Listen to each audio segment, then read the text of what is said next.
Bhakta Vrinda Jaya Shri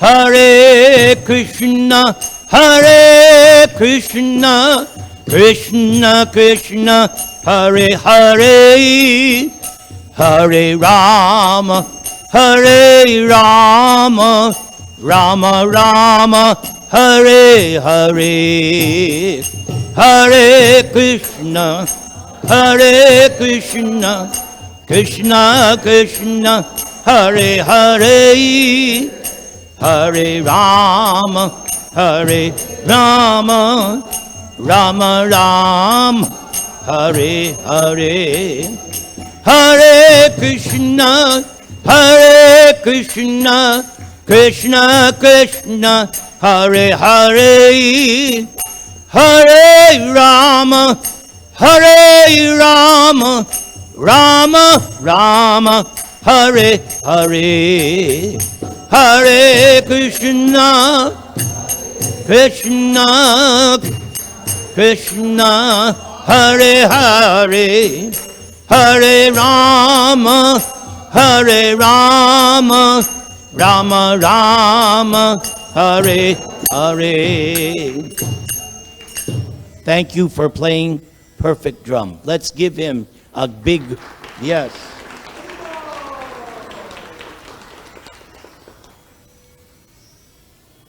Today, I'd like to speak about a very important personality known as Bhishma Dev. But before I speak, I need to chant some inspiration mantras. Om Pavitra Pavitro Va Sarva Avastangatopi Va Ya Smaret Pundarik Akshang Sabhaya Abhyantara Suchi. Everybody, Shri Vishnu, Shri Vishnu, Shri Vishnu.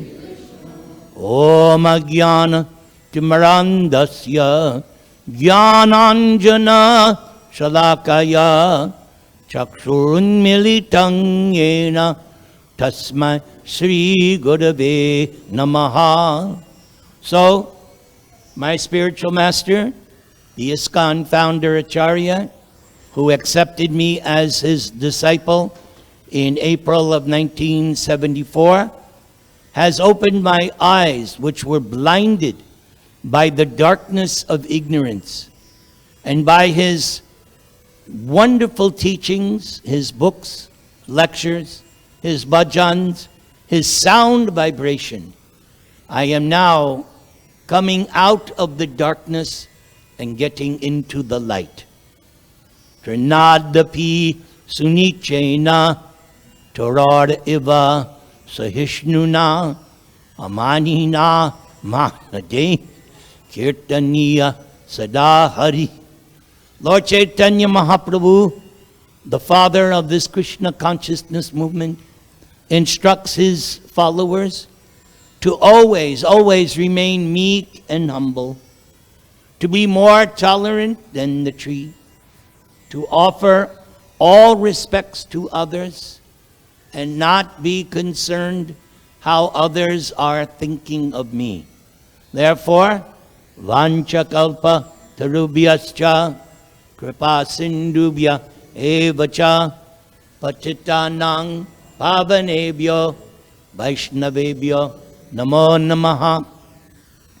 Then, the essence of our philosophy, Hare Nama, Hare Nama, Hare Nama, Eva Kevalam, Kalau Nastyeva, Nastyeva, Nastyeva Gatir Anyata. The holy name, the holy name, the holy name of Krishna God. In this age of Kali, there is no other way of deliverance, salvation, liberation, emancipation, whatever word you want to use. There is no other way than this holy name of God. Please repeat. Om Namah Bhagavate Vasudevaya.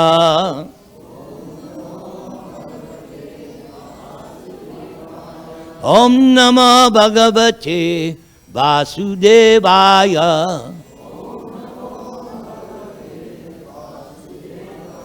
Om Namah Bhagavate Vasudevaya.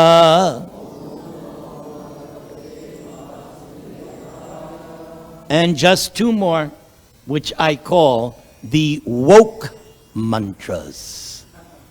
Asato ma sadgama, tamasi ma jyotirgama, mrito ma amrita gama, utishta jagrata prapya varani bodhat, kshurasya dhara nishita duratyaya, durgang papastat kavayo vadanti.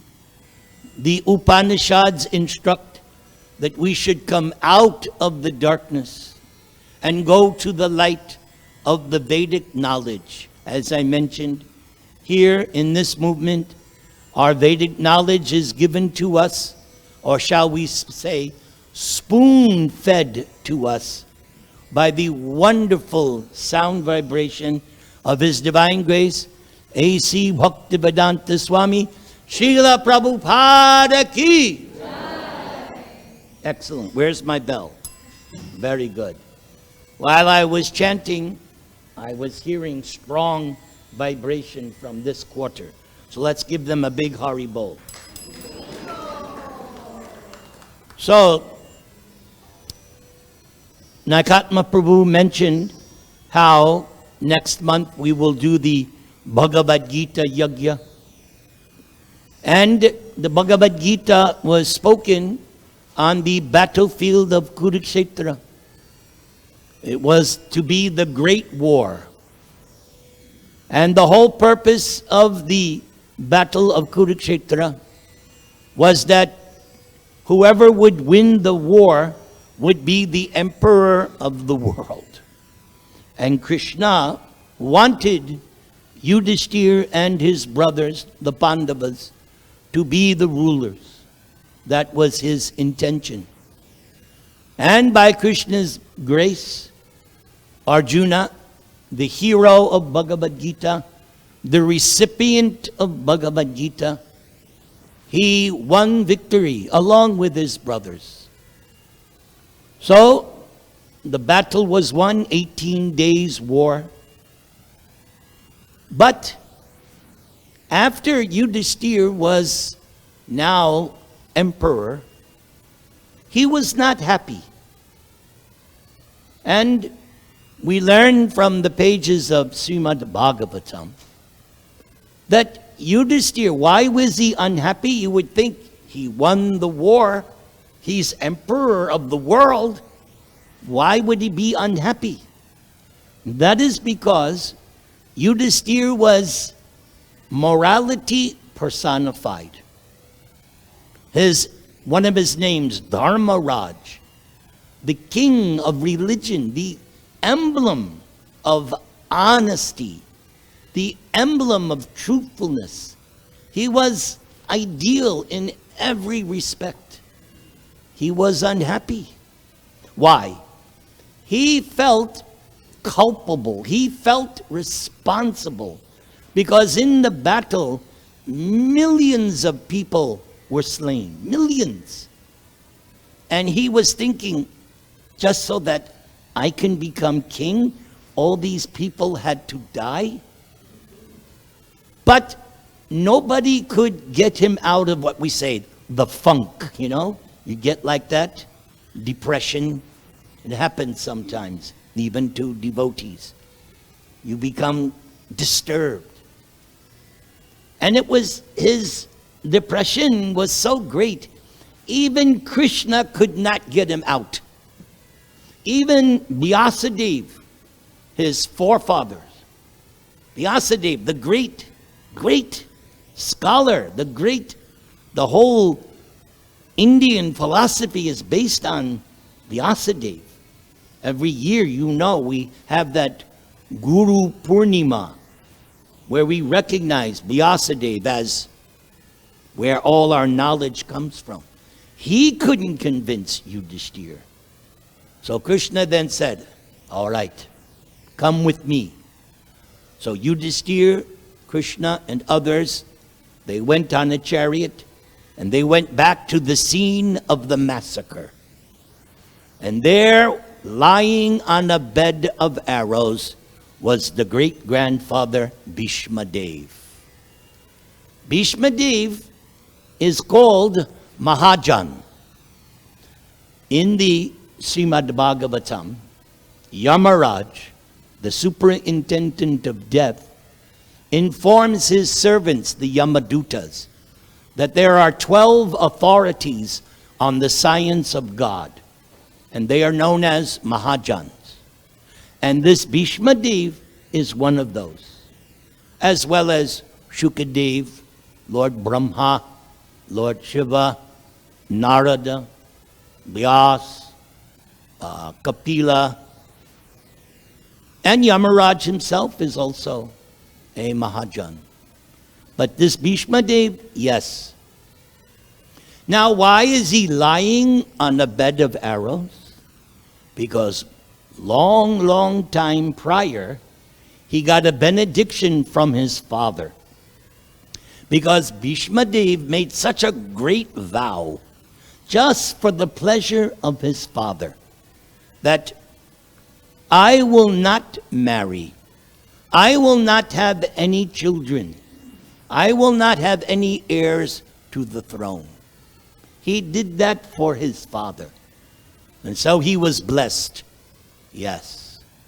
That you will die only when you want to die. Who wouldn't want that, huh? That you could pick your day, time, unless you wanted to die. And if it was me, I would say, let's put it back maybe 1,000 years. But we're not Bhishma. No.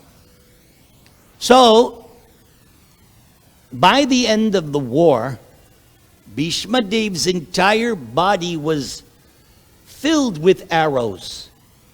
And he's lying there on a bed of arrows, sticking.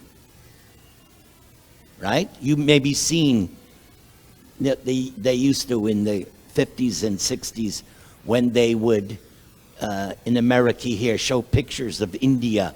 They would sometimes show yogis lying on a bed of needles or something. But he's lying on this bed of arrows, fully conscious, because he's not ready to give up his body. So Krishna comes with Yudhishthira and others, because Krishna knows Yudhishthira will listen to Bhishma Dev. So Krishna couldn't convince Yudhishthira, but we'll see what happens. So when Krishna arrives and Krishna tells Bhishma, oh, I need you to give instruction to Yudhishthira. Bhishma says, what? Krishna, how can I speak in front of you? Because Bhishma knows who Krishna is. He's fully aware of Krishna, that he's God. He's the supreme. So Bhishma says, how can I speak in front of you? And besides that, I am feeling so much pain from all these arrows. I can hardly talk.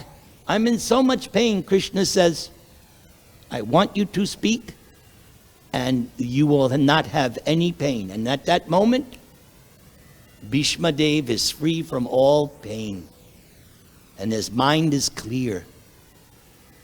And so he starts to instruct Yudhishthira.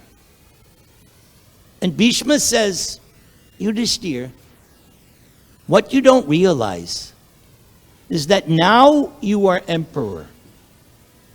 You should not lament. You have a duty to perform. Because the king, according to Vedic culture, the king was supposed to be like a great father for all the citizens.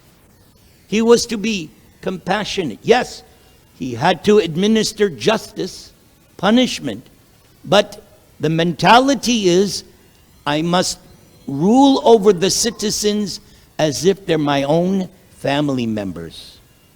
We don't see that in Kali Yuga. No. So, Bhishma is telling Yudhishthira, it is Krishna's arrangement that you are the winner of this world. And Bhishma told him, you think this Krishna was your relative and this and that? What does he say? Hey, listen to this wonderful statement of Bhishma. Eshavai Bhagavan Sakshad Wu. Bhagavan Sakshad. Adyo Narayana Puman. That's the line I love. Everybody say, Adyo Narayana Puman. Mohayan Mayaya Lokam Gudas Charati Vrishnishu. So here's, Bhishma said many things, but this one in particular is very strong. So Bhishma is looking at Yudhishthira and saying, this Krishna is none other than the inconceivable original personality of Godhead. That key word, original. And here's the line. He is the first Narayan. There are so many Narayan expansions, unlimited. But Bhishma's, because he's Mahajan, he knows the truth. What did he say? What was the actual line? Adyo Narayana. He is the original Narayan, the first. This is not only Bhishma's conclusion, it is the essential teaching of the entire Srimad Bhagavatam. There are 18,000 shlokas in Bhagavatam. When we do the Gita, 700. But Bhagavatam, 18,000, right? But what is the essence of Srimad Bhagavatam? One line. Please repeat. Krishnastu. Come on, everybody. Krishnastu. Yeah, this side is still strong. You guys, come on. Jeev Jago. Bhagavan Swayam. That's better. Good. Krishnastu, same meaning. That Krishna is the source of all other incarnations, beginning from Balaram. And I just read recently that actually the spiritual world, Govardhan Hill, the land of Goloka, many of Krishna, everything comes from Krishna. Everything. No exceptions. So when Bhishma says, Adi Narayan, take it to the bank. Bhishma Dev is not going to cheat you or give you fake news. No.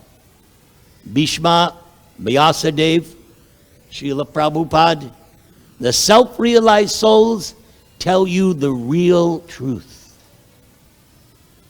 He is the first Narayan, the supreme enjoyer, but he is moving amongst us as if he's one of us. Because when Krishna came, he looked, that's the key, he looked like an ordinary human being. That was his leela or play. Usually, when God would come, he would come in his majestic aspect of Narayan, four hands, opulent. But when Krishna comes, many people were bewildered. Indra, Lord Brahma, what to speak of others? Duryodhan, Dhritarashtra, so many. They couldn't understand how this, it looks like an ordinary human being, how he can be the supreme God. But Bhishma knows. So that's one of the things that Bhishma wanted to impress upon Yudhishthira. This cousin of yours, who acted in so many ways as your messenger, as your friend, and Yudhishthira, Krishna, and you have done so many things, don't misunderstand. He is God, the original God. But then another thing Bhishma says, very important. He says, nobody can understand the plan of Krishna. Bhishma said, so many people, they may be great rishis, great scholars, munis, nobody can figure out the plan of Krishna. So, just accept. You are now emperor. Now you have a duty to perform. Do your duty and take care of all the people. Then, now, I have just learned, reading, that this passing away of Bhishma actually took place over a period of 56 days. So the actual disappearance day of Bhishma is around the time of Makara Sankranti. That's when the sun travels in the northern direction, am I right? So that comes in January. All right? So we just had, at the end of the Kartik period, we had Bhishma Panchaka. So 56 days, and Bhishma is instructing Yudhishthira, because there's much that Yudhishthira has to learn from the authority. But then, as the sun was setting, Bhishma now realizes, now it's time for me to depart. He had that boon. He could select the time, place, circumstance. So, the sun was about to enter the northern transition. Now it's in the southern transition, winter for us. But January, it changes course. So Bhishma realized, now is the time. Now, Krishna is so... there are a million reasons why I love Krishna. If somebody was to ask me, oh, you used to be Catholic, you used to be this and that. Why are you mad after Krishna? Do you have a million? I can tell you a million reasons why I love Krishna. Okay? Here's one little example. Bhishma Dev, in the 18-day battle, fought against Krishna. Bhishma Dev is a pure devotee of Krishna. Why did he fight against him? Because Bhishma has a particular rasa. We all have a rasa with Krishna. Yes, you have an eternal relationship with God. I love this concept. That you, all of us have a unique and individual relationship with Krishna. I don't know about you. I am very keen to find out what that is. What will I do with Krishna in the spiritual world? How many would like to play with Krishna? How many would like to dance with Krishna? Or wrestle with Krishna? Or eat with Krishna? I want to dance and sing with Krishna. I definitely want to sing for Krishna. When will that day be mine? So you also. So, one way to look at self-realization, the process of self-realization, is to discover what your eternal relationship with Krishna is. That's the impetus to every day. Take the beads, right? And chant. What should we chant?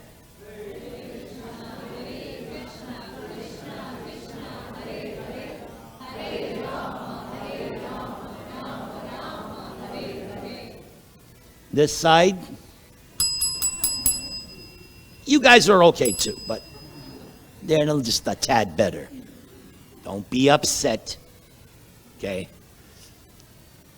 So yes, the impetus, this is one impetus for chanting. Because by this chanting, that eternal relationship begins to become revealed.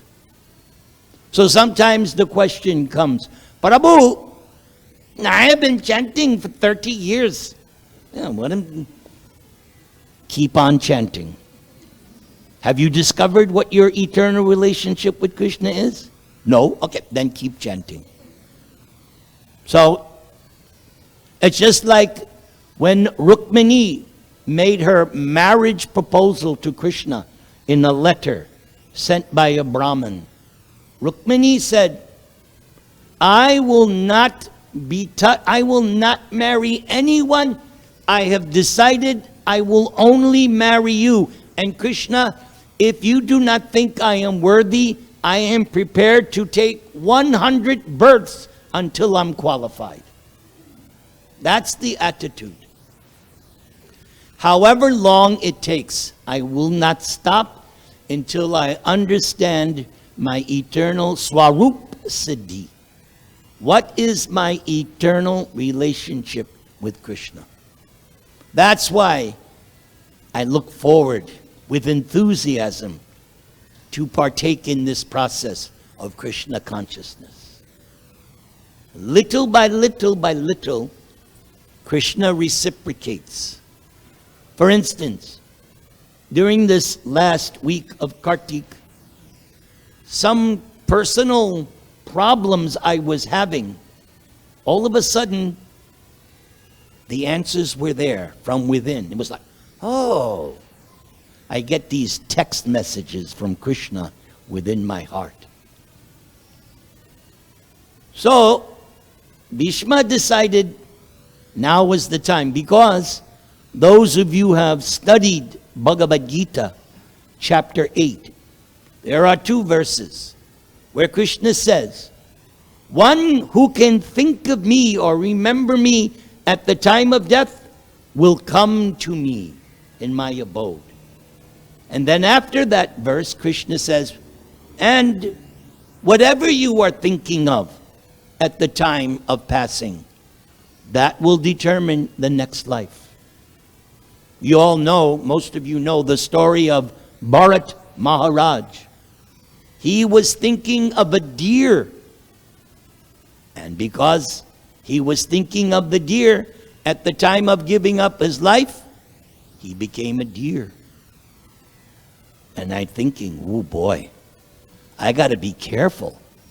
Because if I'm thinking of my dog, oh my God, I don't want to come back as a dog or anything else.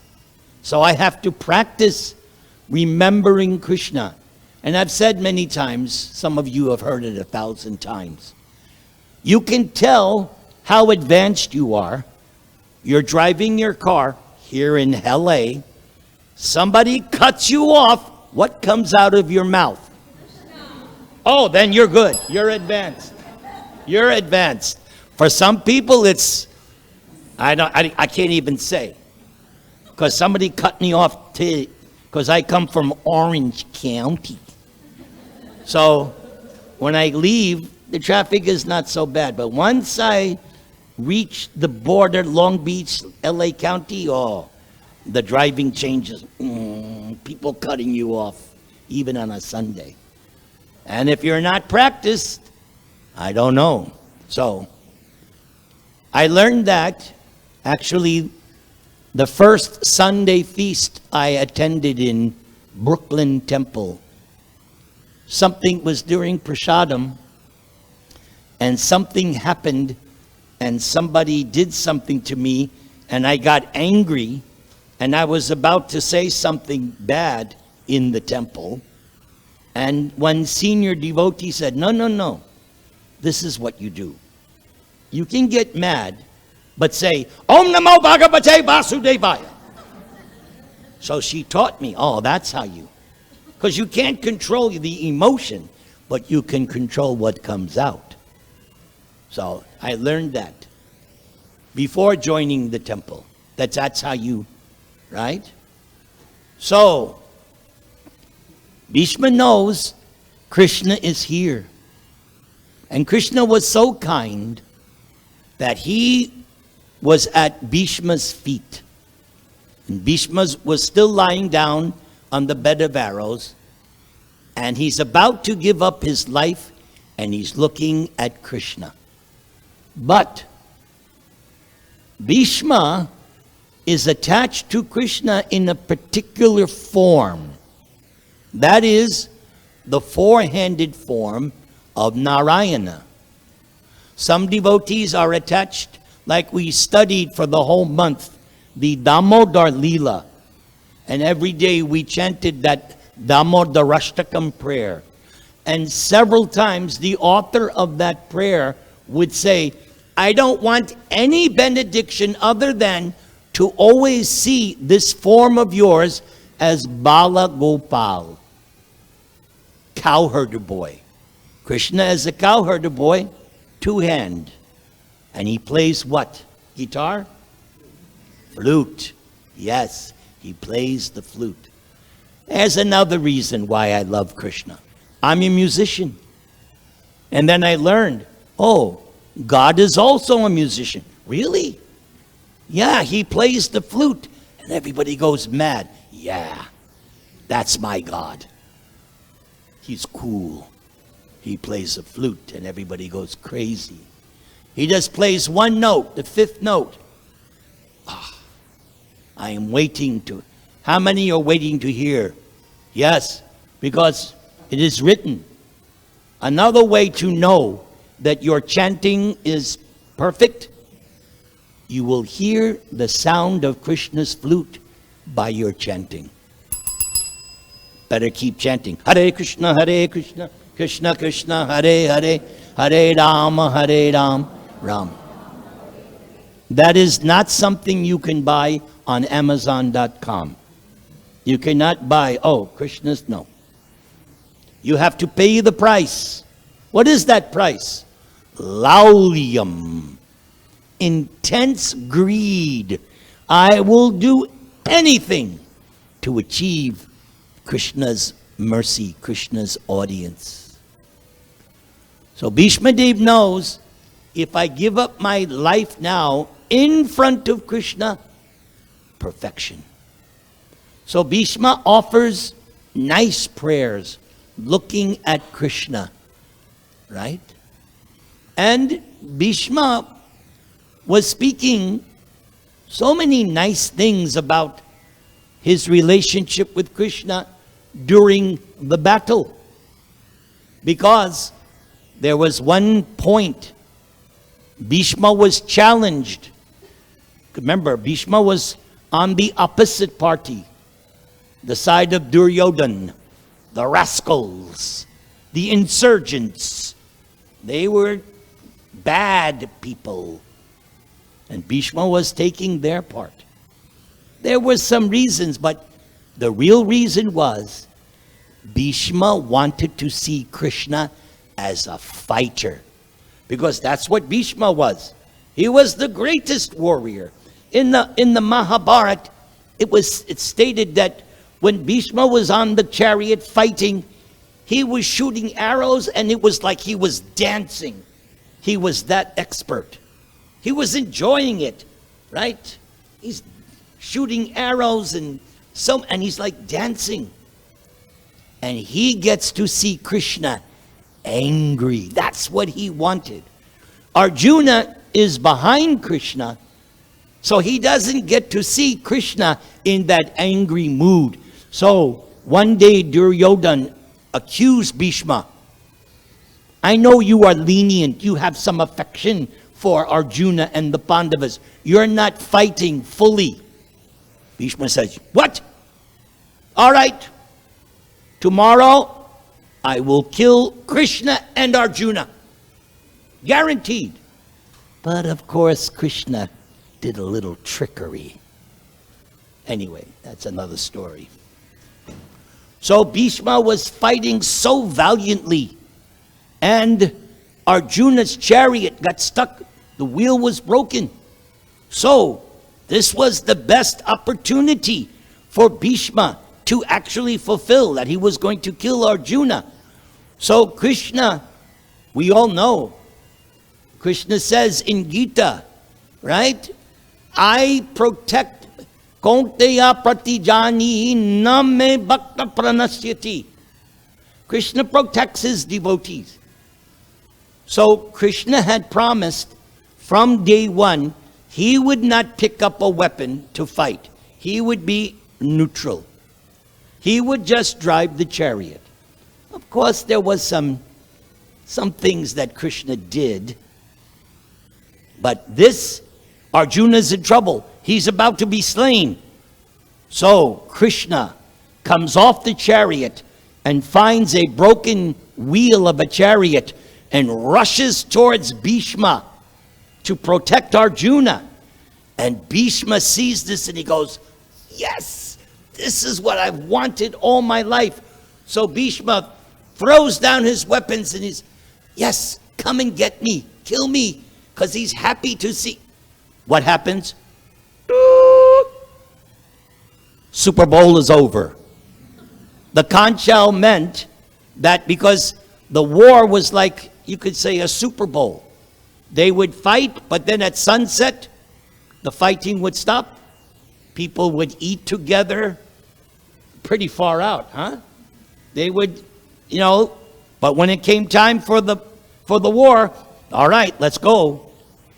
So Bhishma wanted this.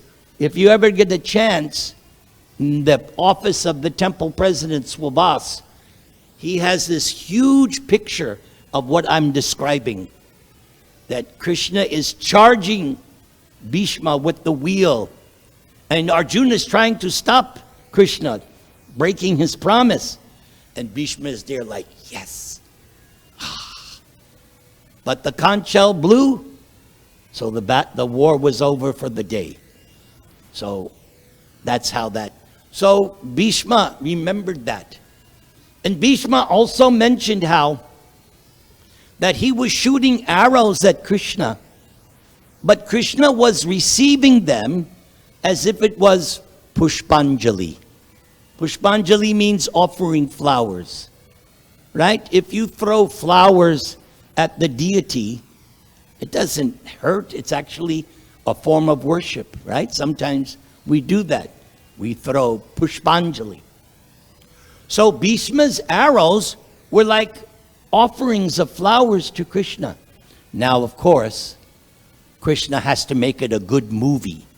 So he shows that there's blood, but it's not real. It's just for show. Krishna felt, actually, there's one explanation that actually the arrows and the wounds on Krishna's body were like the attacks of a lover. So so Bhishma was saying, oh, this is so wonderful. I'm remembering this scene as he's giving up his life. I'm remembering this. And he also mentioned how Krishna enlightened Arjuna, because if you read Bhagavad Gita, the beginning section of Bhagavad Gita, Arjuna becomes a sissy. All of a sudden now, Arjuna doesn't want to fight.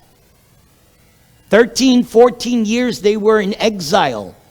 And the whole time they were simply, we have to avenge, we have to once again give payment because the Kauravas insulted their wife Draupadi. And that was the big thing. So on the first day of the battle, all this pent-up feelings that we have to fight them for 13, 14 years. When the day comes, Arjuna's, I don't want to fight this war. So Krishna, the whole purpose of Bhagavad Gita is to get Arjuna out of this ignorance, this so-called sentimentality. Krishna, the whole purpose of Bhagavad Gita for Arjuna, repeatedly, what does Krishna say? Get up and fight. He'll speak so many things, and every so often the conclusion is, therefore, get up and fight. So Krishna wanted Arjuna. So Bhishma was saying, when Arjuna's intelligence was polluted, Krishna enlightened him. And that is for us. The Bhagavad Gita is for us. Because we will also, throughout our lives, get to that place, a rock and a hard place, where we become confused and we don't know what to do. Should I do this? That's when you especially take shelter of Bhagavad Gita. It's meant for us. Yes, Krishna spoke Bhagavad Gita to Arjuna, but it's actually for us. That's why Prabhupada emphasized, distribute these books. Distribute them, because it's the age of Kali, the age of irreligion, the age of sinful activities, increasing. As Kali Yuga progresses, hypocrisy, lying, cheating, so many is going to get worse and worse and worse. That's why Prabhupada said, don't stick around.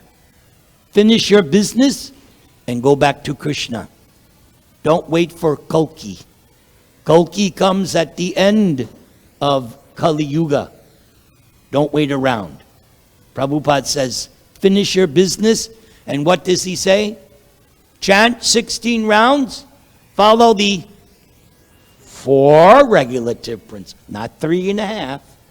Not 3. 4. And go back to home, back to Godhead in this lifetime. All aboard? Wait, you're not ready to go back? I told the story so many times that when my grandson was in 5th or 6th grade, he was going to public school, but he had you could say, progressive teacher. So the teacher found out that my daughter is a devotee, and so she said, oh, why don't you invite and Mitra Vinda told her that I'm a Hare Krishna preacher. So the teacher said, okay, bring him, and he can speak to the class. So I went like this, right? Not disguised, full-blown Hare Krishna, tilak, right? Dhoti kurta. I'm not a closet Krishna. So I gave a little talk about the soul, reincarnation, and at some point I mentioned to the students that there's a spiritual world, the kingdom of God. So since they were 5th, 6th grade students, I said to them, okay, students, just imagine this. Right outside the school is a rocket ship. And anyone after class who wants to go to the kingdom of God, you just have to go to the rocket ship. How many want to go? Now, there must have been 20 kids. Maybe 3 or 4 raised their hand. I'm not sure if my grandson, I don't know. I can't remember. But I was like, what? Only if you, why don't you want to go back to Godhead? And they said, no, we want to stay here and play video games. So that was, wow, that's called Maya. So again, how many want to go back to home, back to Godhead in this lifetime? That's better. Got me scared there. I was like, where am I preaching? Am I in some... Okay. All right. So, Bhishma said so many nice things. And one of the last things, if not the last thing Bhishma said, and it's a very nice meditation. Bhishma said to Krishna that like the sun, right? There's one sun in the sky. Today was very nice day, right? So imagine now a big open field, and you have 1,000 water pots, kalashas, right? So blazing sun, midday sun, if you fill up those 1,000 water pots with water, what will you see in the pot? You'll see a reflection of the sun. But is it the sun? No, it's a reflection. So that's an analogy. There's one sun in the sky, meaning Adi Narayan, there's one God, one Krishna, but he's reflected in every one of our hearts. So my Krishna is the same as your Krishna. Not that your Krishna is competing with my Krishna. No, it's the same. God is one. So that's how Bhishma ends his prayers. God is one, but he's distributed within everyone's heart. So in this way, I could go on for another hour, but I'm also hungry. How many want to take prasad? Very good. Yes. I know. Don't go too long. You lose the audience. I agree. All right. So let's end with a little chanting. I want you here chanting from the heart, not no. Powerful chanting. So powerful that it reaches Mar-Lago. How's that? Loud chanting. Hare Krishna, Hare Krishna, Krishna Krishna, Hare Hare, Hare Rama, Hare Rama, Rama Rama. Everybody! Jai!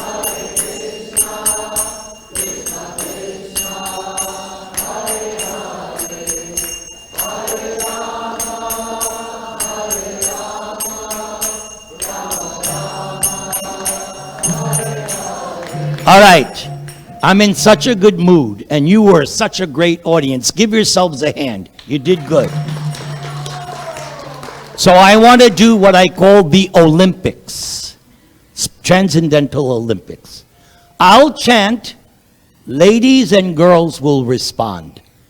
I'll chant again, then the men will respond. Archita is my best friend. He will be the final judge. Who chants with more gusto and devotion? Okay? Can you be partial? Impartial? All right, so I chant, ladies and girls. I chant again, men and boys. Are you ready? Sit properly. Hare Krishna, Hare Krishna, Krishna Krishna, Hare Hare, Hare Rama, Hare Rama, Rama Rama, Hare Hare. Ladies.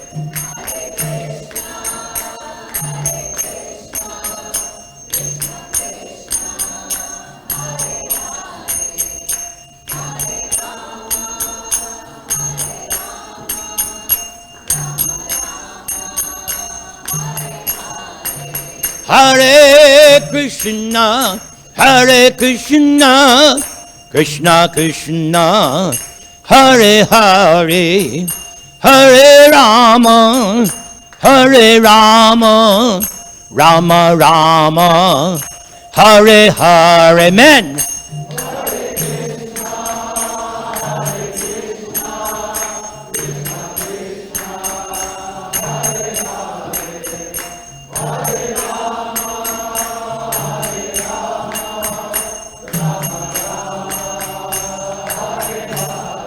All right, Archita, envelope, please. All right, the envelope says a tie, right?